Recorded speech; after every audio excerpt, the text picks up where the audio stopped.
Bandaríkjunum og búin að vera á Íslandi í 9 ár. Jessica hefur ferðast og búið víða heiminn, þar með talið í Tælandi, Mexíkó og Honduras, mjög spennandi. Síðastliðin 8 ár hefur hún verið búsett á Eyrarbakka ásamt eiginmanni sínum og 2 börnum, þar sem hún á og rekur 2 fyrirtæki, meðal annars veitingahúsið Rauða húsið og Bakki Apartments and Hostel. Gjörið svo vel.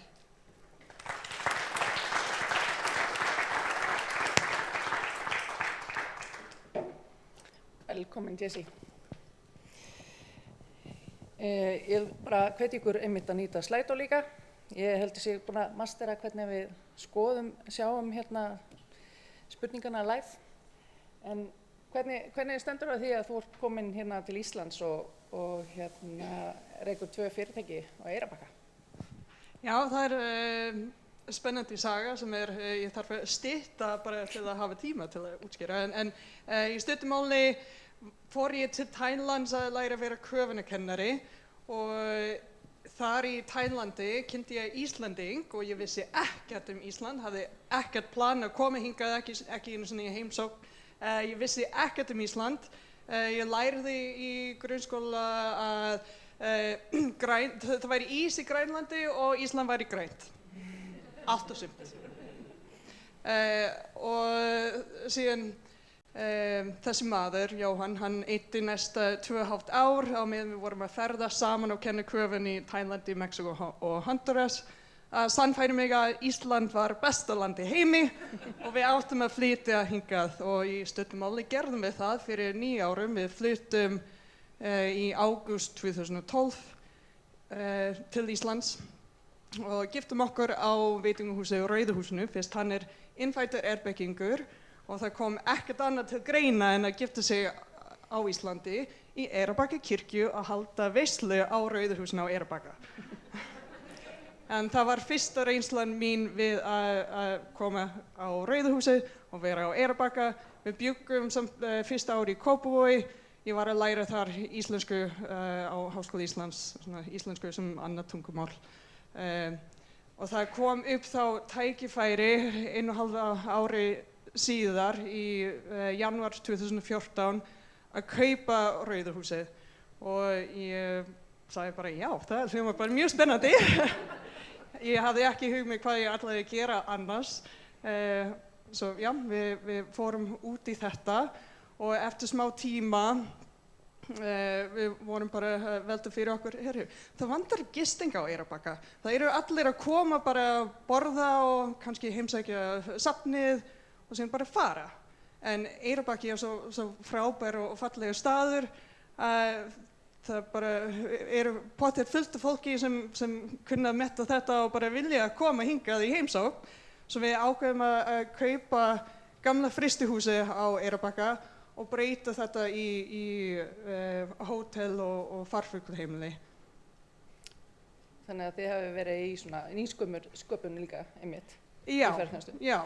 Við stofnum þetta Bakki Apartments og við byrjum með 3 íbúðir og 36 kojurými í farfuglaheimilinu. Opnum apríl 2015, 1 mánuður eftir barnið okkur fæðist. Og já, við höldum áfram síðan og erum núna með 16 íbúðir í útleigu, svona íbúðahótel, auk farfuglaheimilinu. Þið hafið væntanlega farið í gegnum ansi svona, já, víðtækar breytingar og bæði umhverfinu. Hafandi tekið við rekstri 2014 og margt gerst síðan þá, núna 2021. Þannig að vöxturinn af ferðaþjónustunni og svo COVID. Hvernig hefur það svona farið? Hvernig hefur sú reynsla verið? Já, það var alltaf aukning frá 2014, 15 og upp og síðan fór aðeins niður þegar WOW fór á hausinn og það var svona nokkra breytingar þar fyrir okkur að vera frekar lítið staður í landsbyggðinni. Ég veit ekki hvort það var jafn mikið svona, sem fólk fundi fyrir því í bænum. En já, fyrir okkur sem lítið fyrirtæki í landsbyggðinni þá þetta var svona lítið högg og síðan 2020 það var bara stort högg.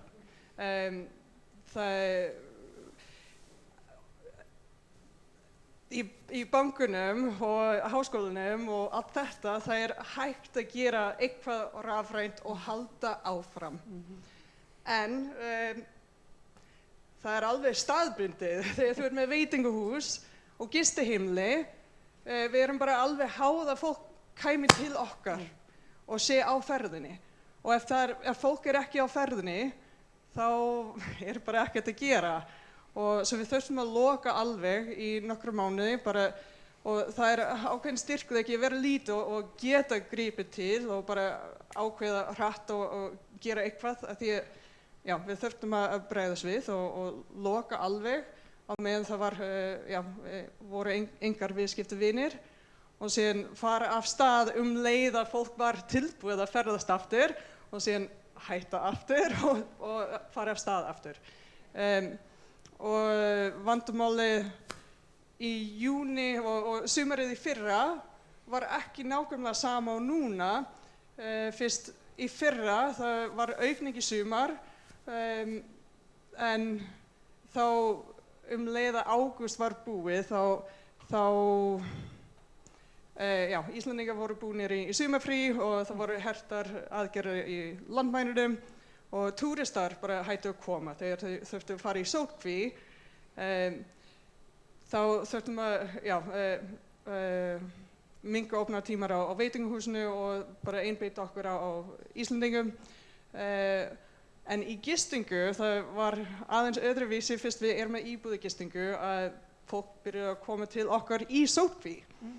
Svo við þurftum aldrei að loka þar. En ákveðin tækifæri þar kannski. Já, svo það var aðeins öðruvísi. Við fórum með nokkra íbúðir í svona semi-langtíma útleigu og aðrir voru bara í sóttkví að koma og eyða 5-6 daga sóttkví á Eyrarbakka og vera með lítið eldhús og baðherbyggi og sér inngang og labba með fram sjóvarnargarð og vera í þetta rólega umhverfi í staðinn fyrir að vera lokuð inn í hótelherbyggi. Geta ekki farið út. Já. Hvað tíminn að hlaupa frá okkur. Hver var svona, myndu svona bara taka saman, hver helsti lærdómurinn að fara í gegnum þessi 18 mánuði og hvernig staðan í dag? Já, svo vonandi erum við bara nálgast jafnvægi af því að það var svona vandamálin í vor voru að það var of rólegt og síðan allt annað í sumar að það var of mikið að gera og engar starfsmenn að hafa. Það var bara ekki hægt að ráða inn fleiri starfsmenn, svo við vorum bara undirmönnu bara alls staðar og það var bara aðalmarkmiðið var að halda áfram og ekki keyra öllum út. Svo við gátum ekki breytt opnunartímar eins og við vildum hafa, við vorum bara með opið frá bara 5-6 á kvöldin á virkum dögum og síðan lengri opnunartímar helgar og bara nýta tíma sem best af því að við vorum bara rosalega heppin að við erum með góðu starfsmenn og það var mjög mikilvægt að allir fái smá break og ekki vera bara alveg útkerðir og þegar það kom að lok ágúst þá voru svona þessi 3 rosalega erfiðir mánuðir. Allir vinna svona nánast alla daga og mátti ekki vera veik eða neitt. Við vorum bara mjög heppin með þetta og síðan voru allir bara rosalega þreytir svo það hélt áfram inn í september. Bara að það voru nokkrir að taka smá frí í 1 eða 2 vikur og síðan koma aftur og fólk sem var eftir þurftu að vinna auka bara til að halda öllu gangandi á meðan hinir voru í burtu og núna farin aðeins að minnka í svona lausatrafík en það farin af stað með bókinir í jólahlaðborði sem loksins komin aftur og árshátíðir. Það má þetta aftur og bókunir fyrir fermingarveislu fyrir næsta vor svo það lítur frekar eðlilega út núna og það einhvern veginn skrítið að það svo eðlilegt núna bara eins og COVID hafði aldrei verið. Algjörlega, þetta ótrúlega bara, ég dáist að ykkur í ferðaþjónustunni hvað við búin að segja mikla seglu og sérstaklega svona í lítil og meðalstór fyrirtæki þar sem að eigendurnir hafa bara þurft að fara bara í gangi öll störf. Og það kannski líka kosturinn við einmitt þessi fyrirtæki að hafa hafa þennan sveigjanleika. Hvað byrjum við? Það hérna, er að hrynja inn hérna. Já, það er hérna ein spurning, byggið þið á verktökum eða föstu starfsfólki? Ertu með fastráðið starfsfólk eða ertu með verktökum? Já, svo við erum rosalega fegin að hafa þetta frábæri teymi sem við erum með. Sem búið að vera hjá okkur í nokkru ár og bara í gegnum allt þetta COVID. Fólk væntanlega að hlæja hérna í salnum að skemmtilega hugmynd, nýsköpuna hugmynd, heima matarprentari beintengdu við matseðil veitingastaða, myndi gefa fólki kleift að borða á Rauða húsinu heima hjá sér alls staðar í heiminum. Ég meina, hvað veit maður hvað framtíðin ber skauti sér? Það er spurning hvort að þetta mun vera nýja jafnvægið. Já, og það líka bara góða punktur að við þurftum að velta fyrir okkur í vetur þegar við vissum ekki hvort ferðaþjónustan myndi fara aftur í gang og hvort það væri nauðsynlegt að loka aftur. Ég fór að velta fyrir mér hvort það væri hægt að gera eitthvað sem þarf fólk ekki að koma til okkar og komið nokkra hugmyndir hvað við getum gert ef það væri ekki hægt að fá fólk til okkar. Til dæmis, ég veit að þú farið aðeins í konfektgerð og ég mæli með þegar það fer í almennilega framleiðslu. Já, svo það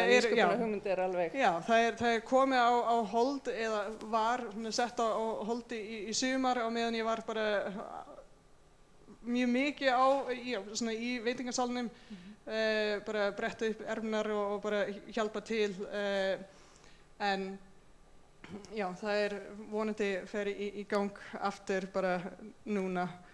Þetta framleiðsla á súkkulaði konfekt og koma í samstarf við öðrum fyrirtækjum á Suðurlandi og mögulega víðar. Bara frábært, það verður bara gaman að fylgjast með þér í framtíðinni og bara þegar jafnvægið komið á, hvort að það sé ekki bara, þú bætir ekki ennþá meira í hjá þér. En bara takk fyrir, Jessica. Já, takk. Takk fyrir okkur.